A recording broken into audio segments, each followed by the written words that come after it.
Thank you, thank you, thank you, thank you. जीवित और महान सामर्थी परमेश्वर, दिल से आपका धन्यवाद करते हैं और धन्यवाद के साथ आपके पास आते हैं, क्योंकि प्रभु आपने हमें अपने पास लाने के लिए हमें पापों को क्षमा करके अपने पुत्र प्रभु यीशु मसीह के बलिदान के द्वारा हम पर अनुग्रह किया, और जितनों ने उस बलिदान पर विश्वास किया और यीशु मसीह को अपना उद्धारकर्ता करके ग्रहण किया, उन्हें आप कलीसिया में अपनी उपस्थिति में बुलाते हैं, ताकि उनके जीवन को नई सृष्टि बनाकर आप अपनी महिमा कर सकें। हम धन्यवाद करते हैं आपके महान प्रेम और उस अनुग्रह के लिए जो आपने प्रकट तो सब मनुष्यों के लिए किया है, लेकिन जो कोई आता है उसके जीवन में आप कार्य करते हैं, पवित्र आत्मा और पवित्र वचनों के द्वारा उसकी जिंदगी को नई सृष्टि बनाकर अपनी महिमा के योग्य बनाते हैं, ताकि प्रभु आपकी महिमा का प्रत्यक्ष प्रमाण नई सृष्टि के द्वारा इस पृथ्वी पर प्रकट हो और आपको महिमा मिले। धन्यवाद के साथ इस प्रार्थना को प्रभु यीशु मसीह के पवित्र नाम से मांगते हैं, आमीन। सबको जय मसीह की। परमेश्वर का बहुत धन्यवाद करते हैं, क्योंकि वो अनुग्रह करने वाला और अद्भुत कार्य करने वाला परमेश्वर है। सबसे पहले हम आज आपके साथ, जबकि हम लोग बहुत इम्पोर्टेंट सब्जेक्ट पर अध्ययन कर रहे हैं, आत्मिक जीवन, आत्मिक पुनरुत्थान, बॉर्न अगेन, ये सारी बातें एक बात को स्पष्ट करने के अलग अलग तरीके हैं। अलग अलग शब्दों में एक ही बात बोली जा रही, बॉर्न अगेन होना या पुनरुत्थान होना आत्मा का, दोनों एक ही चीज है। लेकिन इसे आपको समझ में क्यों नहीं आ रहा है? क्योंकि आप आत्मिक तौर पे मृतक और शारीरिक तौर पे जीवित हैं। आपका जीवन जो है वो दो ही चीजों पर निर्भर है, एक प्राण और दूसरा शरीर। प्राण में पाया जाता माइंड, विल, इमोशन। आप अपनी बुद्धि, अपनी इच्छा और अपने भावनाओं पर निर्भर व्यक्ति हैं, और आपके जीवन में सब कुछ बुद्धि, इच्छा और भावना के अकॉर्डिंग क्रियाएं होती हैं। और शरीर वही करता है जो प्राण चाहता है, और प्राण वही करता है जो शरीर चाहता है। आत्मा का कोई रोल नहीं है। सबसे पहले इस बात को स्पष्ट करिए कि शारीरिक मृत्यु और आत्मिक मृत्यु दोनों में अंतर क्या है। शारीरिक मृत्यु को, इसको समझने के लिए, इसमें क्या होता है, प्राण का शरीर छोड़ देना। हमारा प्राण जब हमारा शरीर छोड़ देता है, इसको कहते हैं शारीरिक मृत्यु। ठीक, शारीरिक मृत्यु में प्राण जो है वो शरीर से अलग हो जाता है। और आत्मिक मृत्यु में क्या होता है? आत्मिक मृत्यु आत्मा का प्राणों को छोड़ देना, आत्मा का प्राण से अलग हो जाना, यह है आत्मिक मृत्यु। मनुष्य की आत्मा मनुष्य का प्राण है, और जब मनुष्य के प्राणों में, परमेश्वर ने मनुष्य को बनाया कैसा था? अपने समान, अपने स्वरूप में। तो परमेश्वर क्या है? आत्मा। तो परमेश्वर ने मनुष्य को आत्मा में उत्पन्न किया और मिट्टी का पुतला बनाया, जीवन का श्वास फूका। तो ये जो जीवन का श्वास है, ये है मनुष्य की आत्मा या प्राण। उसमें प्राण फूका और मिट्टी से शरीर बनाया, तो शरीर मिट्टी का है। परमेश्वर ने जो प्राण फूका, जो हम सांसें ले रहे हैं, ये हमारी आत्मा कह लीजिए, हमारा प्राण कह लीजिए। Breath of life means soul. और जब ये ब्रेथ ऑफ लाइफ हमारे जीवन से, हमारे शरीर को छोड़ देता है, तो यह शारीरिक मृत्यु होती है। लेकिन परमेश्वर ने आत्मा भी दी थी, जिसके कारण, जो परमेश्वर का अंश था, जिसके द्वारा आदम परमेश्वर के साथ आत्मिक रूप से संबंध में था, वो संबंध विच्छेद हुआ पाप के कारण। और पतन के कारण दूरियां बढ़ गई, परमेश्वर ने अपनी उपस्थिति से निकाल दिया। तो परमेश्वर से अलग होने के बाद आत्मा से वो एलियनेटेड बोलते हैं इसको, यानी उसको अलग कर दिया गया, परमेश्वर ने अलग कर दिया। इसलिए क्योंकि अब मनुष्य पापी हो गया और पापी मनुष्य पवित्र परमेश्वर के साथ कांटेक्ट नहीं कर सकता। इसी को कहते हैं आत्मिक मृत्यु।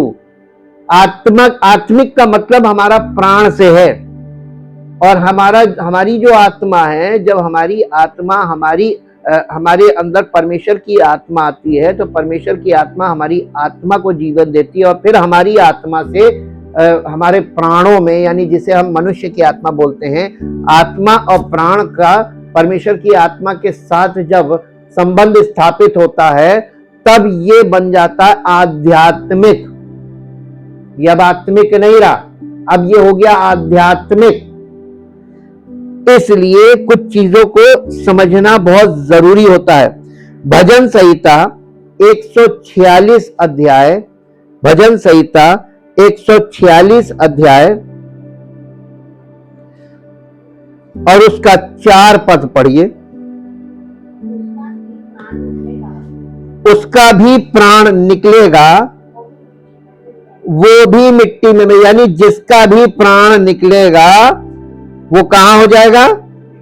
मिट्टी में मिल जाएगा, यानी ये शरीर मिट्टी से बना वापस मिट्टी में चला जाएगा।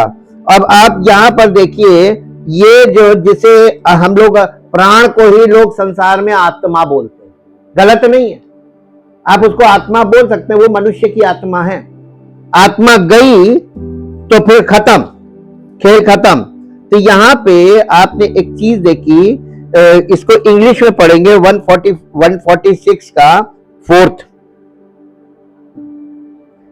When his breath, यहां पे देखिए क्या लिखा हुआ है, ब्रेथ। ब्रेथ का मतलब होता है श्वास, सांस। leaves him, he returns to his earth.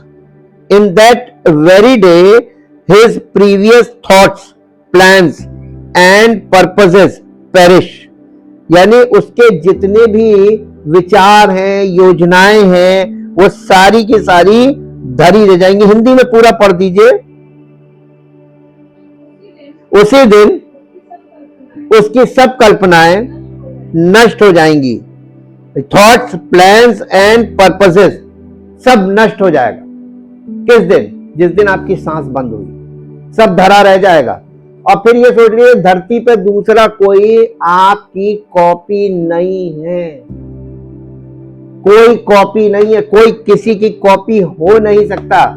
अब इस चीज को प्रमाणित करने के लिए अपना आधार कार्ड देखिए। आपका आधार कार्ड आपके किसी भी व्यक्ति से मैच नहीं करेगा, आपके फिंगरप्रिंट्स मैच नहीं करते, बायोमेट्रिक्स, आपकी आंख की पुतली मैच नहीं करती। आप बिल्कुल, इसीलिए उसको बोला गया यूनिक आईडी। और बाइबल के अनुसार every human being is a unique. आपकी दूसरी कॉपी बन ही नहीं सकती। You alone are single piece. तो आपकी जितनी भी योजनाएं हैं ना, वो एज इट इज वहीं स्टॉप हो जाएंगी जिस दिन आपकी सांस रुकेगी। ये है सच्चाई। एक और पद पढ़ दीजिए जो आपको मिलेगा याकूब की पत्री 5 अध्याय 20 पद। याकूब की पत्री 5 अध्याय का 20 पद। जी, तो वो ये जान ले कि जो कोई किसी भटके हुए पापी को फेर लाएगा, वो एक प्राण को, आत्मा को नहीं, प्राण को, मनुष्य की आत्मा को कह सकते हैं, एक मनुष्य की आत्मा को या एक मनुष्य के प्राण को मृत्यु, कौन सी मृत्यु से? अनंत मृत्यु से बचाएगा। शारीरिक मृत्यु से नहीं बचाएगा। कभी कंफ्यूज मत होइएगा, मृत्यु के भी कई पार्ट हैं इन द बाइबल। और दुनिया में केवल लोगों को शारीरिक मृत्यु के आगे कुछ नहीं पता। Everybody is totally blind about death. ये विषय संसार में केवल एक ही मानते हैं, वो एक जन्म और एक मृत्यु। बाइबल में जन्म के बाद एक व्यक्ति का एक शारीरिक जन्म होता है, फिर उसकी आत्मा का जन्म होता है, फिर उसकी वो आत्मिक रूप से मृतक पैदा होता है, शारीरिक रूप से जीवित होता है, फिर उसका आत्मिक जन्म होना चाहिए और आत्मिक रूप से उसका पुनरुत्थान होना चाहिए, फिर उसकी शारीरिक मृत्यु होनी चाहिए, तब वो अनंत जीवन का वारिस बनेगा। तो आप देखिए इसमें जन्म और मृत्यु का खेल कितना चल रहा है। इसलिए लोग क्रिस क्रॉस में फंस गए। बहुत आसानी से किसी को भी मूर्ख बनाया जा सकता है इन विषयों में, क्योंकि ये विषय लोगों की बुद्धि से बाहिर है, परे नहीं किसी को मालूम, और ना कोई इन्हें शारीरिक मनुष्य इनको नहीं समझ सकता, क्योंकि शारीरिक बातें नहीं है, ये आत्मिक बातें हैं। इनकी परख आत्मिक रीति से ही होगी। बॉर्न अगेन होने के बाद ही आप इन बातों को समझ पाएंगे, वरना नहीं। चाहे आप बुद्धि की सारी नसें फुला लीजिए, नहीं समझ पाएंगे। इसी प्रकार एक और पद पढ़िए, ये फिर से पूरा पढ़ दिया था 5:20। और उनके पापों पर, हाँ, एक व्यक्ति जब किसी पापी को परमेश्वर के पास, कलीसिया में लाता, प्रभु के पास उद्धार के लिए उसको मित्र बनाता है कि तुम मेरे साथ चलो, तुम्हारा उद्धार होगा, उसको आपको फर्स्ट पार्ट काउंसलिंग आपको करनी होती विश्वासी को, और उसे संभालना होता है। वो फ्रजाइल होता है, और फ्रजाइल चीज को आपको हैंडल करना आना चाहिए। और आप उसको जब लाते हैं तो परमेश्वर आपके खाते में उसका नाम लिख देता है स्पिरिचुअल फ्रूट के रूप में, कि ये व्यक्ति का, ये लाया हुआ व्यक्ति है, ये आपका आत्मिक फल है। और आपके द्वारा लाए हुए व्यक्ति में परमेश्वर काम करता है। मान लीजिए वो व्यक्ति बहुत बड़ा सेवक बन गया आगे, तो उसकी सारी सेवकाई का रॉयल्टी आपके खाते में जाएगी बिना आपकी कुछ किए। आप कोई सेवक, मैं आपको इसका एग्जांपल देता हूं। पतरस का भाई था, सगा भाई, अंद्रियास। अंद्रियास ने कोई बहुत बड़ी सेवा नहीं की, उसका आप कहीं नाम नहीं देखेंगे, कोई पत्री नहीं लिखी, कुछ नहीं लिखा, कहीं कोई प्रचार भी नहीं किया। लेकिन अंद्रियास ने मालूम क्या किया, अपने सगे भाई पतरस को मसीह के पास लाया था। उसने कहा था मुझे मसीह मिल गया, चलकर देखो, और उसे लेके आया। और पतरस ने बहुत बड़ी सेवा की, और पतरस की सारी सेवकाई की रॉयल्टी उसके नाम पे है, उसका नाम उसमें ऐड है कि पतरस को लाने वाला ये था।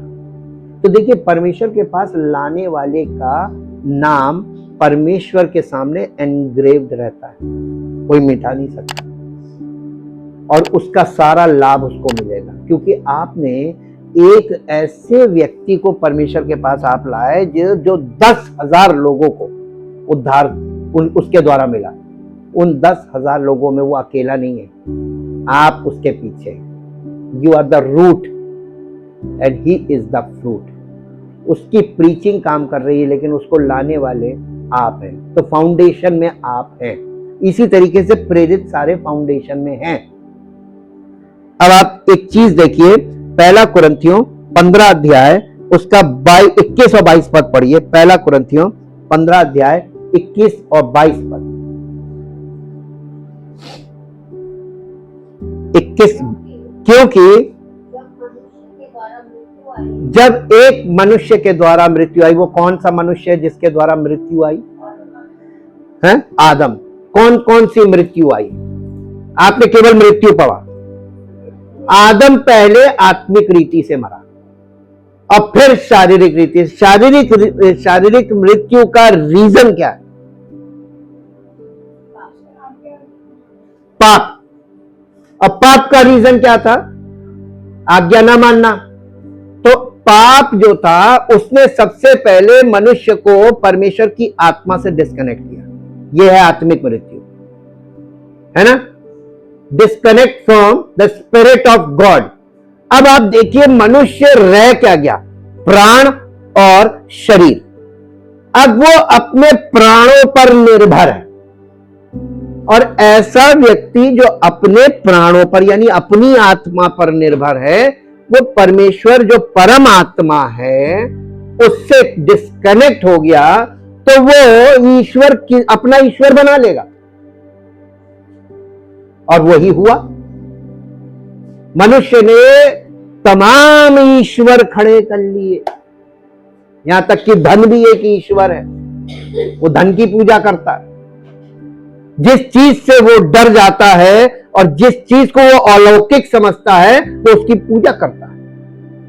वो सृष्टि की पूजा करता है, तारागणों की पूजा करता है। ये कौन है?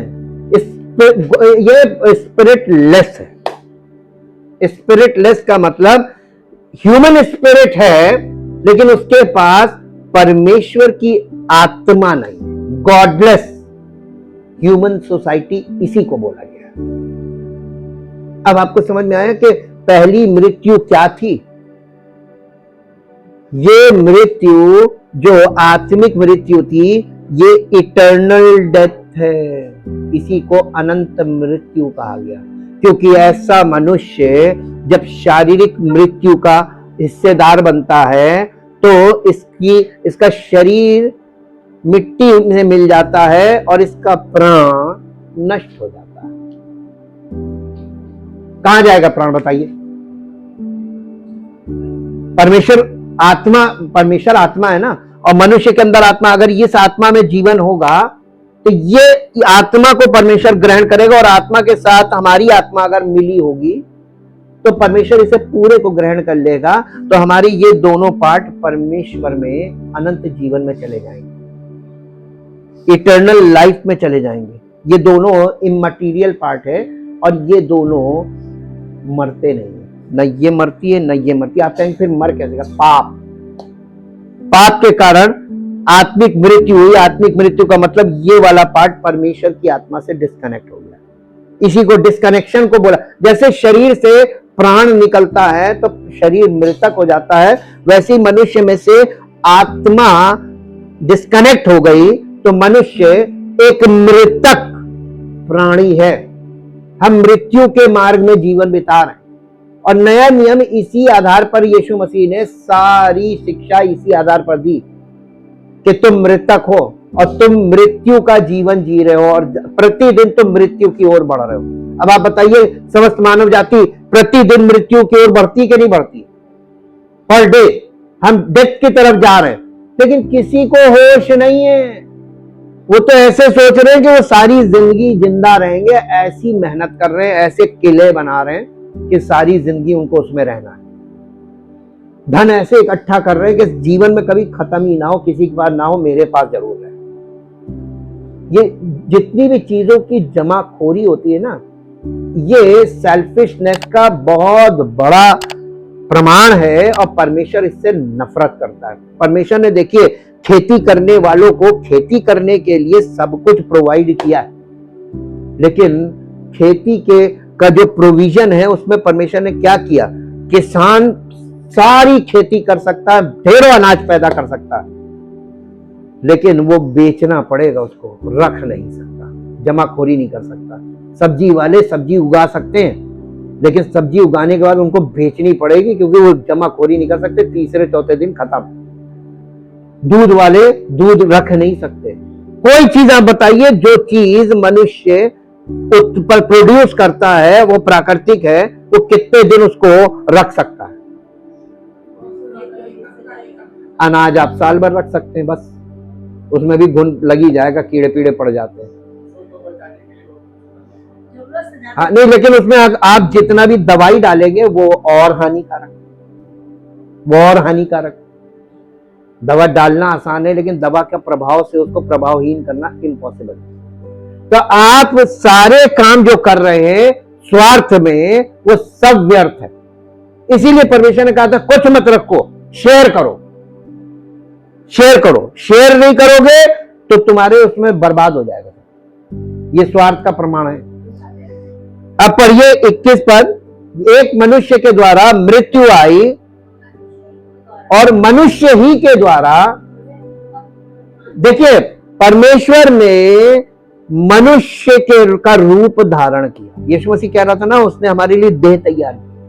तो यीशु मसीह के लिए परम पिता परमेश्वर ने एक देह तैयार किया और उस देह के द्वारा हमारा पुनरुत्थान आया और उसी को अंतिम आदम बोला गया।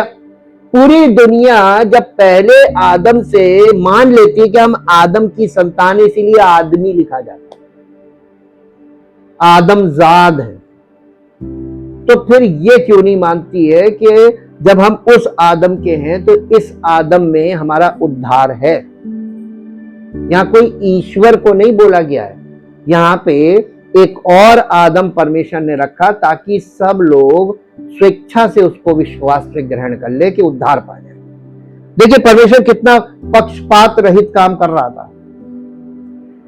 अब आगे पढ़िए 22 पद। और जैसे आदम में सब मरते हैं वैसे ही मसीह में सब जिलाए जाएंगे। जैसे आदम में सब मरते हैं वैसे ही मसीह में सब जिलाए जाएंगे। एक और पद पढ़िए जो आपको मिलेगा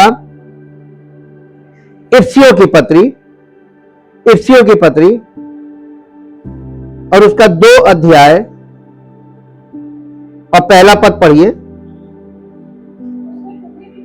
हाँ देखिए, अब यहां पर जिलाने की बात कर रहा है। यहां पे कलीसिया से, इफिसियों की कलीसिया से पौलुस कह रहा है उसने तुम्हें भी जिलाया जो अपने अपराधों और पापों के कारण। ये देखिए, ये आत्मिक मृत्यु थी और यहाँ पे आत्मिक पुनरुत्थान, आप इसको बॉर्न अगेन कह लीजिए या पुनरुत्थान कह लीजिए, दोनों एक ही बात। जो अपने अपराधों और पापों के कारण मरे हुए थे, जिनमें तुम पहले संसार की रीति के अनुसार और आकाश के अधिकार के हाकिम अर्थात उस आत्मा के अनुसार चलते थे जो अब भी आज्ञा न मानने वालों में कार्य करता है। तो ये आत्मा कौन सी आत्मा बोल रहा है? ये यहाँ वाली आत्मा नहीं बोल रहा है, वो इसको आत्मा बोल रहा है, प्राण को, मनुष्य की आत्मा। मनुष्य की आत्मा संसार की आत्मा से प्रेरित हो गई क्योंकि परमेश्वर का आत्मा डिस्कनेक्ट है। तो संसार की आत्मा, संसार किसके वश में है? शैतान के वश में। तो संसार में जो इन्फ्लुएंस आप देख रहे हैं, जो संसार के अंदर जो भी आपको चीजें दिखाई देती हैं स्पिरिचुअल के नाम पर, वो किसकी है? बहुत धीमे से सबने बोला, डर के मारे। शैतान की है ना। अब आप शैतान को किस दृष्टिकोण से देखते हैं? आप शैतान को ये देख रहे हैं कि एक मनुष्य है? हाँ, शैतान मनुष्य नहीं है, ना शैतान ईश्वर है और ना ही वो मनुष्य है। वो इस डोमेन में ही नहीं है, ना वो परमेश्वर के डोमेन का है और ना वो मनुष्य के डोमेन का है। शैतान की आप अभी असलियत नहीं जानते हैं, वो एंजेलिक बीइंग है, प्रधान स्वर्गदूत था, ऐसा मामूली स्वर्गदूत नहीं, वो प्रधान स्वर्गदूत है, आर्क एंजल है। और आर्क एंजल होने के नाते वो लोगों को अपना दर्शन देता है और उसको लोग दर्शन में देखकर यीशु मसीह का धोखा खा जाएंगे। पौलुस ने इस बात को खोला। शैतान आप भी ज्योतिर्मय स्वर्गदूत का स्वरूप धारण करता है तो उसके सेवक भी वैसे ही करेंगे, मसीह के सेवकों का रूप धारण करेंगे। तो शैतान, उसका कहने का मतलब ये था कि शैतान जो है वो मसीह का रूप धारण करता है और उसके जो झूठे सेवक हैं, मसीह में जो झूठे सेवक हैं, वो शैतान की तरह बहरूपीय हैं, वो मसीह के सेवकों के रूप में प्रकट हो जाएंगे। आज संसार में क्या हो गया? ट्रांसफॉर्मेशन आपको जो दिखाई दे रहा है वो कौन सा है? सेटनिक है कि नहीं है? सेटनिक को पहचानना, उसके लिए लिखा सप्टली वर्ड यूज किया, SUBTLY, सप्टली। सप्टली का मतलब होता है सूक्ष्म, और सूक्ष्म का मतलब होता है माइक्रोस्कोपिक व्यू में ही वो जांचा जा सकता है। आप आईज से उसको नहीं पकड़ पाएंगे। अब आप ये बताइए कि मसीही शिक्षा में अगर आपके पास माइक्रोस्कोपिक व्यू नहीं है तो आप झूठी शिक्षा को मसीही शिक्षा मान लेंगे आसानी से, कोई मेहनत नहीं करने की जरूरत है। उसमें मेहनत नहीं करनी पड़ती, मेहनत करनी पड़ती सत्य में। झूठ में बिल्कुल मेहनत नहीं करनी। वैसे ही लोग इन्फ्लुएंस्ड हैं, बस उनको थोड़ा सा प्रभाव दीजिए। खट से भीड़ की भीड़, एक एक बार में 100-100 लोग। मैं आपको पक्का बता रहा हूं, अगर वो वाला काम करना हो ना तो मैं सबसे बड़ी भीड़ खड़ी कर लूंगी। बहुत आसान है, लेकिन मुझे वो करना ही नहीं है। सत्य के मार्ग में बहुत थोड़े ही लोग होंगे, लेकिन वहां मेहनत है। मेहनत ये है कि आप ये समझ लीजिए कि चारों तरफ भ्रम है, उस भ्रम में आप एक सत्य को लेकर खड़े हैं, तो भ्रमित लोग सत्य को एक्सेप्ट ही नहीं करेंगे, ना उसको देखना पसंद करेंगे। उनके लिए वो बहुत हल्की चीज है। अरे ये नहीं, हम बहुत अच्छे, हमारे यहां देखो इतने हैं।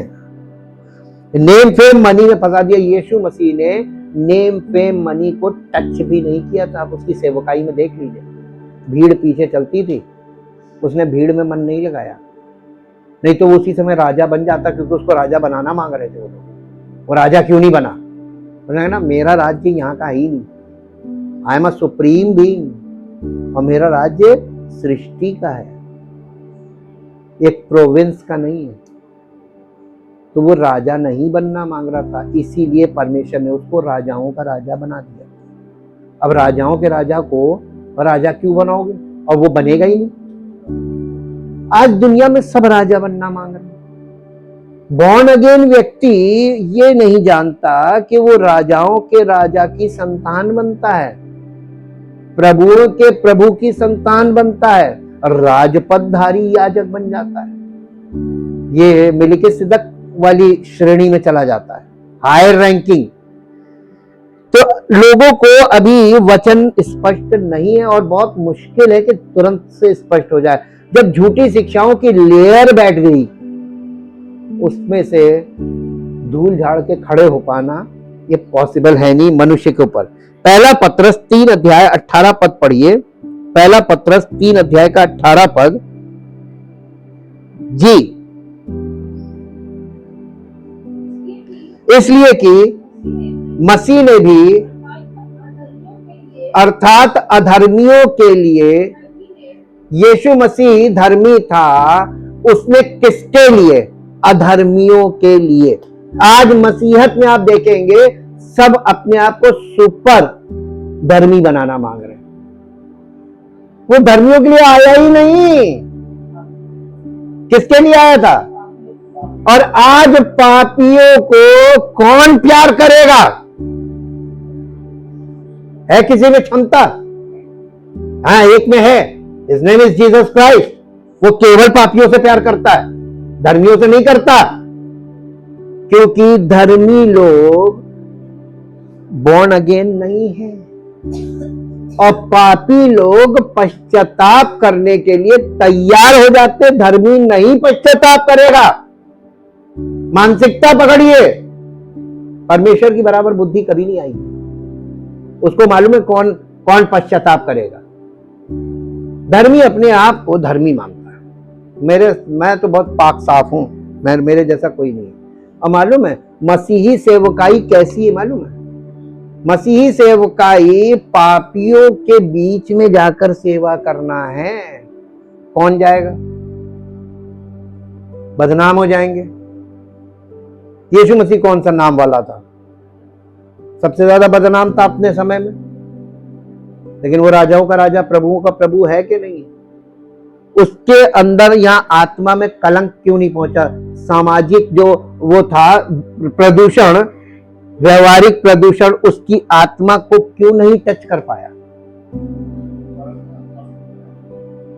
एक तो वो आत्मा के द्वारा उत्पन्न हुआ, दूसरा आत्मा से परिपूर्ण था, और आत्मा के द्वारा वो अभिषिक्त था, यानी उसको पवित्र आत्मा उसके जीवन में कंट्रोल में लिए हुए था, नियंत्रण में था। तो पवित्र आत्मा बचाएगा कि हम खुद बचेंगे? दुनिया में पवित्रता की फ्रेजाइल बताएं आपको। फ्रेजाइल का मतलब होता है नाजुकता। किसी कोई व्यक्ति स्नान करके अगर कोई गंदा व्यक्ति उसको टच कर देता, कहते अरे तुमने मुझे अपवित्र कर दिया। बस इतनी पवित्रता है तुम्हारी। हमारे प्रभु को देखो, वो अपवित्र लोगों से प्यार करता है और उसके संपर्क में जाने से अपवित्र व्यक्ति पवित्र हो जाता है। यह है पवित्रता की शक्ति। आज संसार में कहां है? किसी के पास नहीं है। सब बहुत जल्दी खंडित हो जाते हैं। हमारा प्रभु कभी खंडित नहीं होता। वो उसके संपर्क में जाने वाला अशुद्ध व्यक्ति वो पवित्र हो जाता है। इसको कहते हैं पवित्रता। कौन सी पवित्रता की लोग बात करते हैं? ये इसीलिए कह रहे हैं ना, अभी लोगों को स्पिरिचुअल डेथ और फिजिकल डेथ का अंतर भी नहीं मालूम है। और इसीलिए मत्ती रचित सुसमाचार उसका 10 अध्याय उसका 28 पद पढ़िए। मत्ती रचित सुसमाचार 10 अध्याय का 28 पद, हिंदी इंग्लिश दोनों में निकाल लीजिए। हिंदी इंग्लिश दोनों में। जो शरीर को घात करते हैं पर आत्मा को घात नहीं कर सकते, उनसे मत डरना, पर उसी से डरो जो आत्मा और शरीर। इसका मतलब अब आप मानते हैं ना कि मनुष्य देह, प्राण और आत्मा 3 भागों में है, क्योंकि ये यीशु मसीह के मुंह से निकला, कभी गलत नहीं निकल सकता है ना। तो यहां पे क्या कह रहा है यीशु मसीह? इंग्लिश में पढ़िए। And do not be afraid of those who kill the body but cannot kill the soul, but rather be afraid of him who can destroy both soul and body in hell. गहना, hell का मतलब गहना है। Hello का एक और meaning है श्योल भी है। देखिए यहां पर आपको एक बात पता चली है, प्राण और आत्मा। यीशु मसीह, देखिए आत्मा ये मरती नहीं, ये जीवन देने वाला पार्ट है, लाइफ गिविंग पार्ट है। ये लाइफ नहीं है, लाइफ गिविंग है। यानी this is the source of life, spirit, और spirit is the source of life.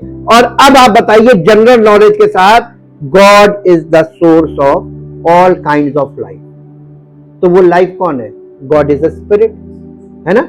और वो स्पिरिट लाइफ का स्रोत है। जब वो यहां पे आ जाता है तो हमारे अंदर लाइफ का स्रोत आ गया, सोर्स आ गया। तो यहां से जब सोर्स फिर इसको लाइफ देता है, सोल को।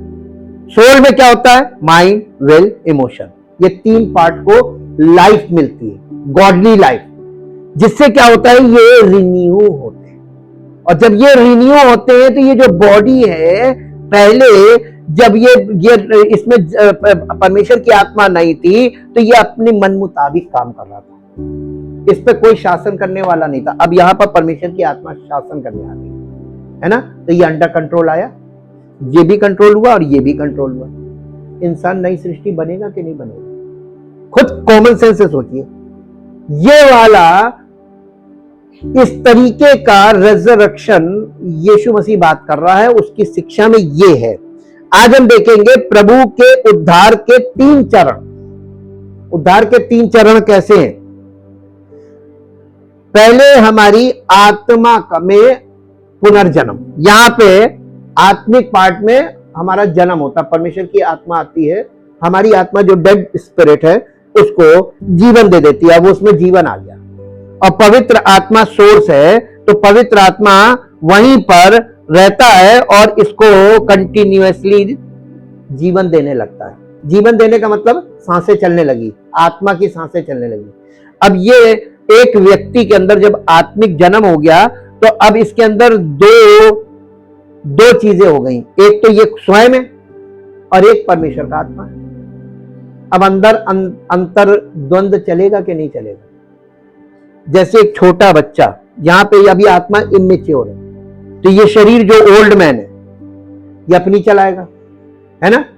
और इसको जो आत्मा अभी इसका जन्म हुआ है, ये अभी एकदम बेबी लेवल में है, तो यहां पर पवित्र आत्मा इसको एम्पावर करेगा।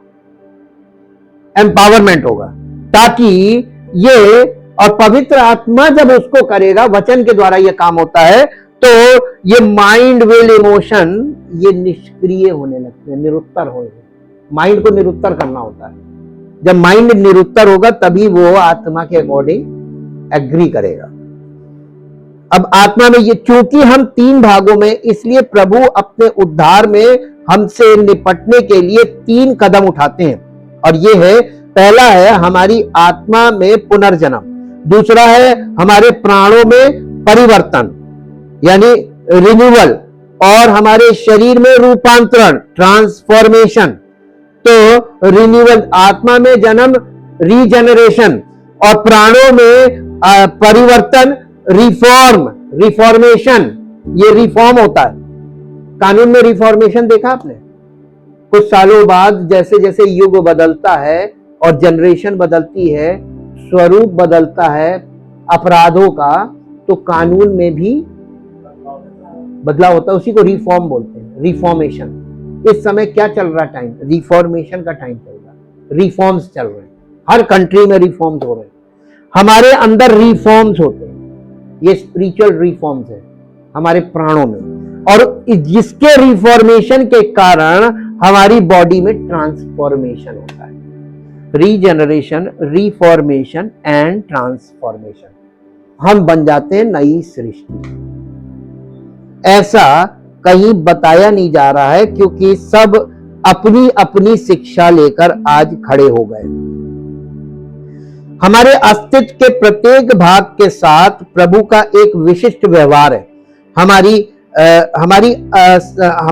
आत्मा हमारे संपूर्ण अस्तित्व का अंतरतम भाग है, ये वाला स्पिरिट, और अंतरतम केंद्र है, ये केंद्र है, ये सेंटर।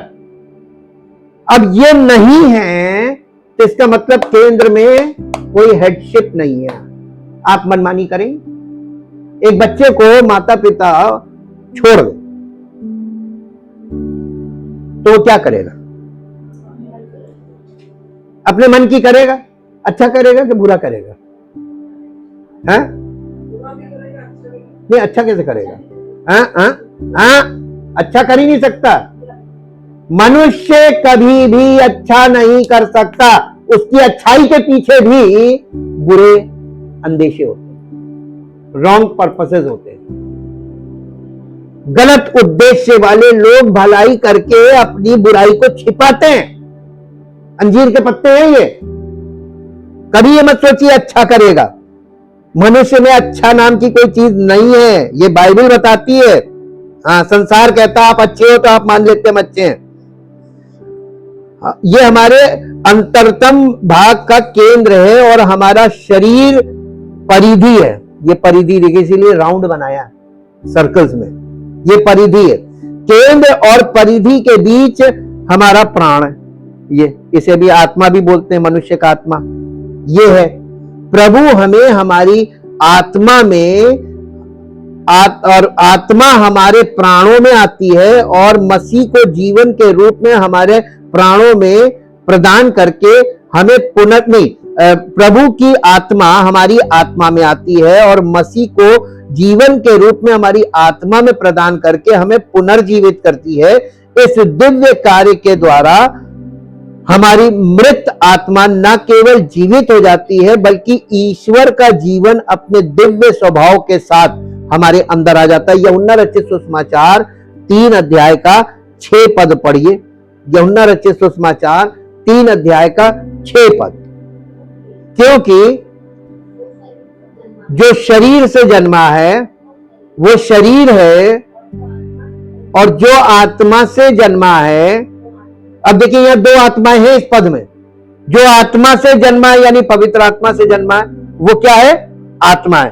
तो हमारे अंदर जब पवित्र आत्मा आया तो हमारे अंदर हमारी आत्मा में जीवन आया, तो अब हम आत्मा हो गए। यही है बॉर्न अगेन, या यूं कह लीजिए हमारी आत्मा में जीवन आ गया। हमारी आत्मा मृतक थी, अब हमारी आत्मा में जीवन आ गया, अब हम आत्मिक हो गए। लेकिन ये जीवन अभी यहां पे नहीं आया, ये केंद्र में आया। जी, अब इसके बाद दूसरा पत्रस पहला अध्याय का 4 पद पढ़िए।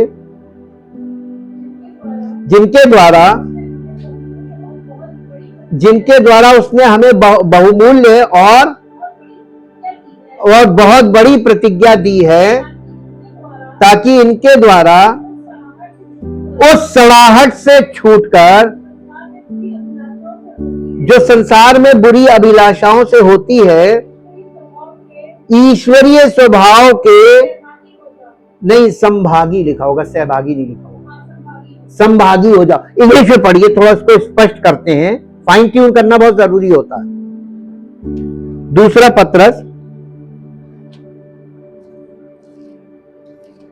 दूसरा पत्रस पहला अध्याय और उसका 4 पद।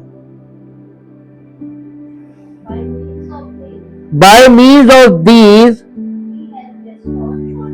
he has bestowed on us his precious and exceedingly great promises, so that through them you may escape by flight from the moral decay, यानी rottenness का मतलब सड़ाहट, rottenness and corruption that is in the world because of covetousness का मतलब होता है लालच, हाँ, lust and greed, and become sharers या partakers of the divine nature, participant हो जाते हैं। पवित्र आत्मा हमारी आत्मा में जब आती है तो हम परमेश्वर के साथ स्पिरिचुअली कम्यून करते हैं, फेलोशिप कह लीजिए या पार्टिसिपेट कह लीजिए। अब आप याद कीजिए कि हम बीच में उधर बोल रहे थे कि आप लोगों को आत्मिक रूप से पार्टिसिपेट करना चाहिए, पार्टिसिपेशन नहीं है। आप अभी केवल हियरर बने हुए, सुनने वाले, अभी आप चलने वाले नहीं बने, और चलने वाले इसलिए नहीं बने क्योंकि आपकी आत्मा में अभी जीवन नहीं है। आत्मिक रूप से चलेंगे कैसे? जब जीवन होगा तभी तो चलेंगे। क्लियर? जिस क्षण से हम अपनी आत्मा में पुनर्जीवित होते हैं, प्रभु की यही इच्छा है कि जीवन का ये परिवर्तन हमारे प्राणों में फैलता रहे, ताकि हमारा मन, हमारी भावनाएं और हमारी इच्छा शक्ति सभी रूपांतरित हो जाएं या रिफॉर्म हो जाएं। हमारी आत्मा पुनर्जीवित और परिवर्तित हो जाती है, लेकिन हमारा मन, भावनाएं और इच्छा शक्ति रूपांतरित नहीं होती, और ये वैसी ही बनी रहती हैं। हमारी आत्मा में मसीह जीवन के रूप में है, लेकिन हमारे अंग उनके स्वरूप में रूपांतरित नहीं, लेकिन हमारे प्राणों में मसीह नहीं है। हमें मसीह की आवश्यकता है जो निरंतर हमारी आत्मा से हमारे प्राणों में विस्तार करे, जब तक कि हमारी आत्मा का, हमारे प्राणों का हर अंग उसके स्वरूप में रूपांतरित ना हो जाए। दूसरा कुरिन्थियों 3 अध्याय उसका 18 पद पढ़िए। दूसरा कुरिन्थियों 3 अध्याय का 18 पद। जी, परंतु जब हम सबके उघाड़े चेहरे से प्रभु का प्रताप इस प्रकार प्रकट होता है, जिस प्रकार दर्पण में, तो प्रभु के द्वारा जो आत्मा है, हम उसी तेजस्वी रूप में अंश अंश करके बदलते जाते हैं। ये कहां की बात की जा रही है? यहां से पवित्र आत्मा हमारी आत्मा को एम्पावरमेंट करता है, ताकि हमारी आत्मा हमारे मन को, हमारी भावना को और हमारी इच्छा को परमेश्वर की इच्छा, परमेश्वर की भावना और मसीह के मन में परिवर्तित करे। ये रिफॉर्म है, और जब तक ये रिफॉर्म नहीं होगा तब तक, देखिए, राज्य यहां से शुरू हो रहा है परमेश्वर का, और वो राज्य यहां तक फैलेगा, फिर वो राज्य यहां आएगा। इसीलिए तो कहा था परमेश्वर ने, परमेश्वर का राज्य हमारे बीच में, हमारे अंदर है। वो है उसका राज्य, यहाँ पे राज्य कर रहा, मांग रहा है। वो ये संसार का राज्य नहीं चाहता। तब हम वैसा ही सोचेंगे जैसा वो सोचते हैं, वैसा ही प्रेम करेंगे जैसा वो प्रेम करते हैं, और वैसा ही चुनेंगे जैसा वो चुनते हैं। हम अपने व्यवहारिक जीवन में प्रभु के स्वरूप को प्राप्त करेंगे, क्योंकि हमारी आत्मा उनके दिव्य तत्वों से पूरी तरह संतृप्त है। हमारी आत्मा का पुनर्जन्म तो हो सकता है, लेकिन हमारे प्राणों का रूपांतरण नहीं हो सकता। हमारी आत्मा का नवीनीकरण तो हो जाता है, लेकिन हमारे हमारा प्राण पुराना ही रहता है। हमारे सोचने, प्रेम करने और चुनने का तरीका अभी भी 100% पुराना हो सकता है। प्रभु हमारी आत्मा में है, लेकिन हमारे प्राणों का क्या? इसलिए हमें आत्मा के नवीनीकरण या परिवर्तन की, हमारे प्राणों के नवीनीकरण या परिवर्तन की हमें आवश्यकता है। मन का नवीनीकरण, रोमियो की पत्री 12 अध्याय और उसका 2 पद पढ़िए। रोमियो की पत्री 12 अध्याय और उसका 2 पद। इस संसार के सदृश ना बनो, परंतु तुम्हारे मन के ये माइंड, मन के नए हो जाने से तुम्हारा चाल चलन का मतलब बाहर आ गया, ये परिवर्तित होना चाहिए जी, जिससे तुम परमेश्वर की भली और भावती और सिद्ध इच्छा अनुभव से मालूम कर सको। अब देखिए, परमेश्वर हमको स्पिरिट कंट्रोल कर रहा है कि प्रीस्ट कंट्रोल से निकाल के ला रहा है, और लोग कहां फंसे हुए? क्यों? पहली चीज बॉर्न अगेन नहीं हुए, इसलिए प्रीस्ट कंट्रोल में रहेंगे। दूसरी बात, जो बॉर्न अगेन हो गए वो इमेच्योर हैं स्पिरिचुअली, तो वो प्रीस्ट कंट्रोल में रहेंगे। लेकिन परमेश्वर क्या चाहता है? स्पिरिट कंट्रोल, आत्मा से नियंत्रित, आत्मा के अनुसार चलने वाले। आप याद कीजिए, मैंने बहुत पहले ये बोला था, आत्मा के चलाए चलना, लेड बाय द स्पिरिट का मतलब ये नहीं होता है कि पवित्र आत्मा हमको धक्का देगा। पवित्र आत्मा हमारी आत्मा को एम्पावरमेंट करेगा और हमारी आत्मा हमारे प्राणों को और हमारे शरीर को चलाएगी। इसको कहते हैं आत्मा के अनुसार चलना, आत्मा के चलाए चलना। जो बहुत कठिन पार्ट है, उसके लिए थोड़ा लंबा चलना पड़ेगा, तब आपको स्पष्ट होगा कि ये है क्या। आप शब्दों में पढ़ रहे हैं और आपके पास अभी आत्मिक अनुभव भी नहीं है, तो सारी जिंदगी आप पढ़ते रहेंगे, सुनते रहेंगे, पढ़ते रहेंगे, सुनते रहेंगे, चलेंगे, जीवन में कभी नहीं। तब आप ये बताइए कि आप जाएंगे कहां? मुद्दे की बात, सारी जिंदगी पढ़ते रहेंगे, सुनते रहेंगे, पढ़ते रहेंगे, सुनते रहेंगे, और जीवन चक्र चलता रहेगा। और जैसे ही फिजिकल डेथ होगी, हम तो इस आशा में हैं कि हम प्रभु में हैं और हम नई सृष्टि बन के प्रभु के साथ प्रकट किए जाएंगे। होगा क्या? अनंत जीवन में जाएंगे कि अनंत मृत्यु में जाएंगे? क्यों? क्योंकि आप सारी जिंदगी पढ़ते और सुनते रहे, चले नहीं। चलना बहुत जरूरी है, आत्मा में चलना। यही पौलुस समझाने की भरसक कोशिश कर रहा था। आज भी पौलुस पवित्र आत्मा के द्वारा यही कर रहा है। ये हम लोग जो पढ़ते हैं, ये पौलुस की बातें ही पढ़ रहे हैं, और पवित्र आत्मा इन बातों के द्वारा हमको सचेत कर रहा है। तुम्हारा पुनर्जन्म तो हो गया, लेकिन क्या मैं ये पूछ सकता हूं कि क्या तुम्हारा मन भी नया हो गया है? क्या तुम्हारा मन नया है या अभी भी पुराना है? अगर हमारा मन पुराना ही रहता है तो इसका मतलब है कि हम आत्मा में रूपांतरित नहीं हो रहे हैं। ये पूरी तरह संभव है कि हम आत्मा में तो पुनर्जीवित हो जाएं, लेकिन मन, भावना और इच्छा शक्ति में अभी भी पुराने ही रहें। हमारी सोच, हमारे प्रेम और हमारे चुनाव में कोई बदलाव नहीं आता। इन बातों में हम अविश्वासियों जैसे ही हैं। बस फर्क इतना है कि हमारा आत्मा में पुनर्जन्म हुआ है और उनका नहीं।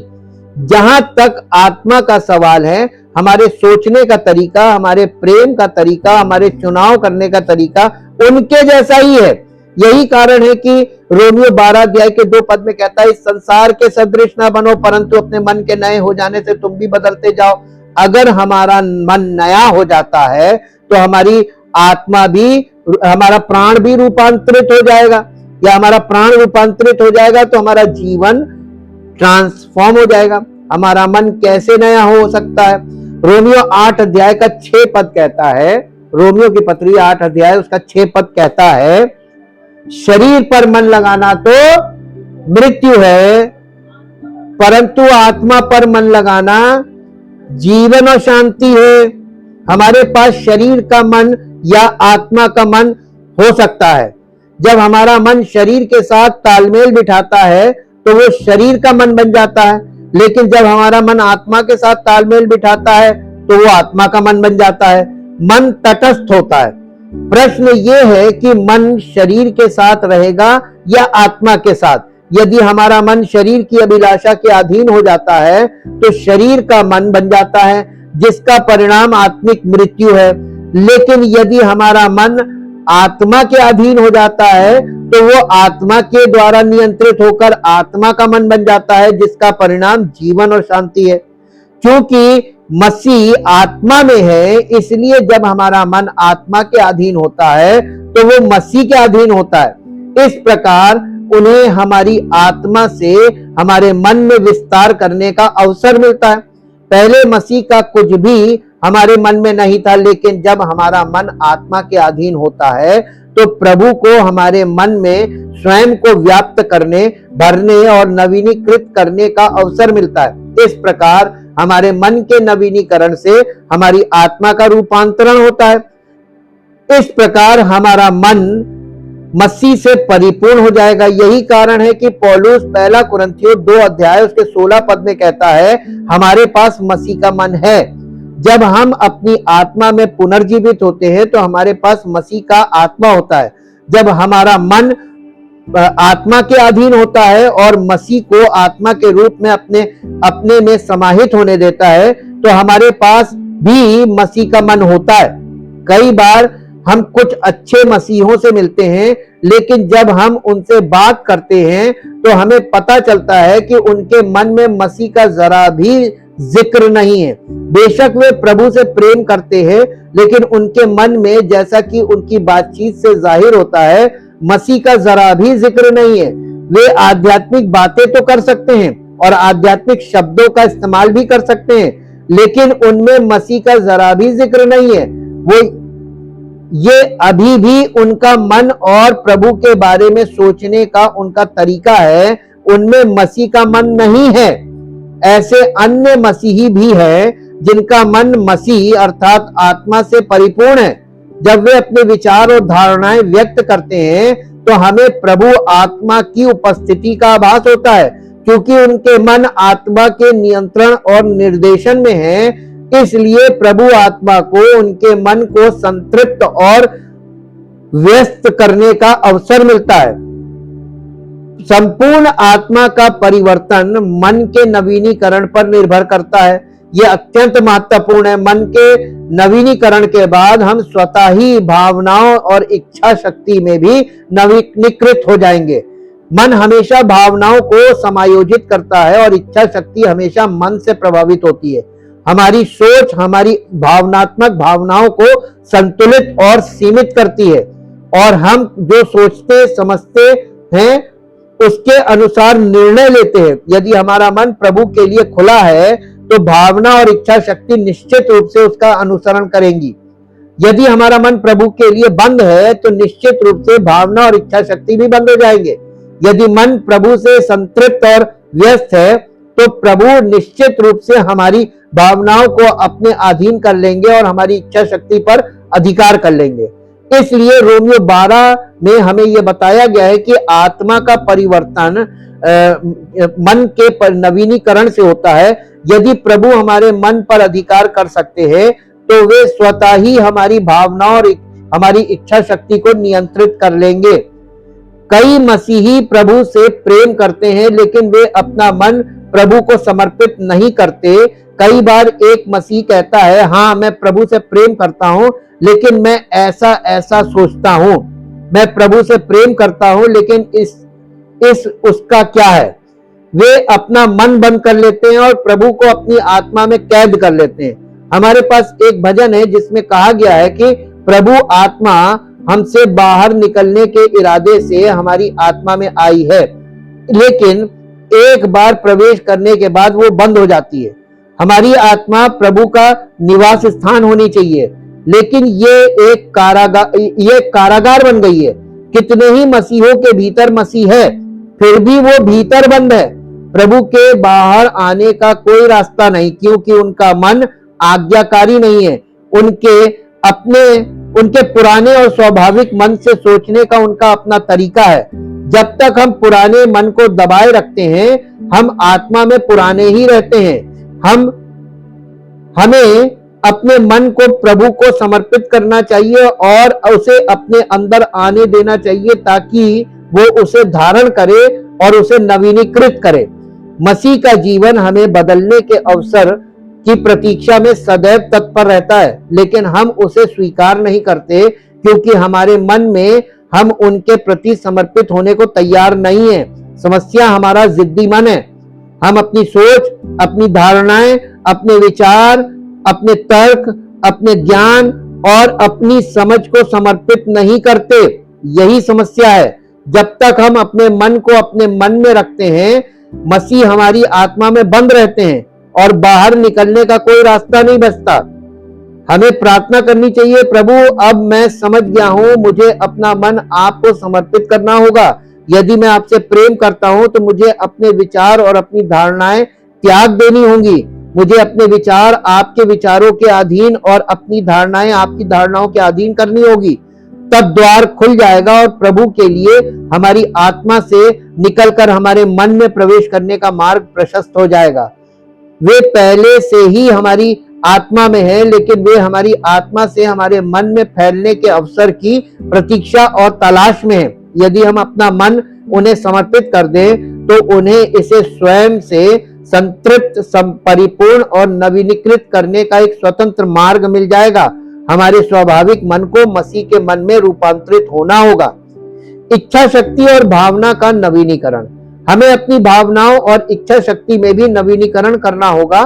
क्या आप दूसरों से प्रेम करते हैं? आपके प्रेम का स्रोत और स्वरूप क्या है? क्या दूसरे आपके प्रेम में मसीह का कुछ अंश अनुभव करते हैं? क्या आपकी इच्छा शक्ति दृढ़ है?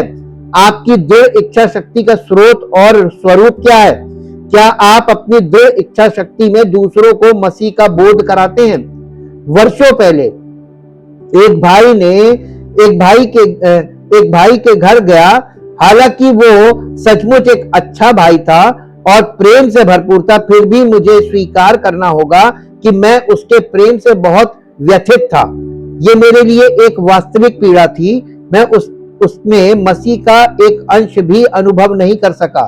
उसने मेरे लिए जो कुछ भी किया वो अच्छा और प्रेम से भरा था, लेकिन स्वाभाविक प्रेम और आध्यात्मिक प्रेम में बहुत बड़ा अंतर है।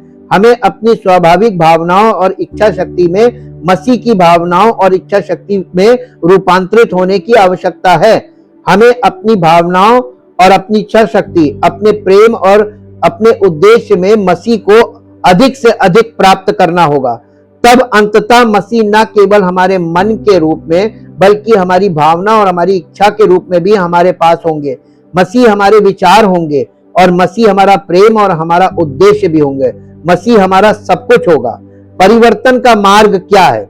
हम अपने स्वाभाविक स्वरूप से मसीह के स्वरूप में कैसे परिवर्तित हो सकते हैं? एकमात्र उपाय है स्वयं को नकारना और क्रूस को सहना। लूका रचित सुसमाचार 9 अध्याय और उसका 25 पद पढ़िए। लूका रचित सुसमाचार 9 अध्याय और उसका 25 पद। यदि मनुष्य सारे जगत को प्राप्त करे, अपना प्राण, देखिए आत्मा की बात नहीं कर रहा है, अपना प्राण यानी आपकी बुद्धि, इच्छा, भावना, ये खो दे या उसकी हानि उठाए, तो उसे क्या लाभ? मत्ती 16 अध्याय का 26 पद पढ़िए। मत्ती 16 अध्याय का 26 पद।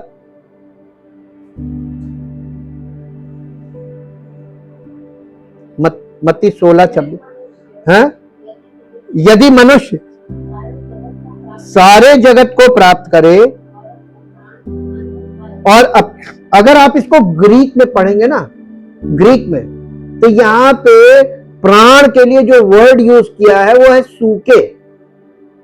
सूके जो हमने सूची कोष बताया था, सूके, ये सूके का मतलब होता है भावनाओं से भरा, इच्छाओं से भरा और कल्पनाओं से भरा। इसी को प्राण बोला गया है।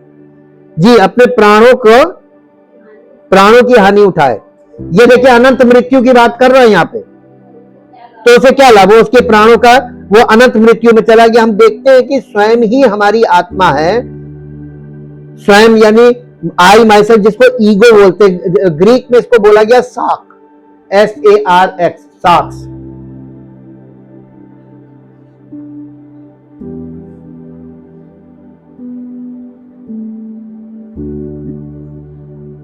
अब देखिए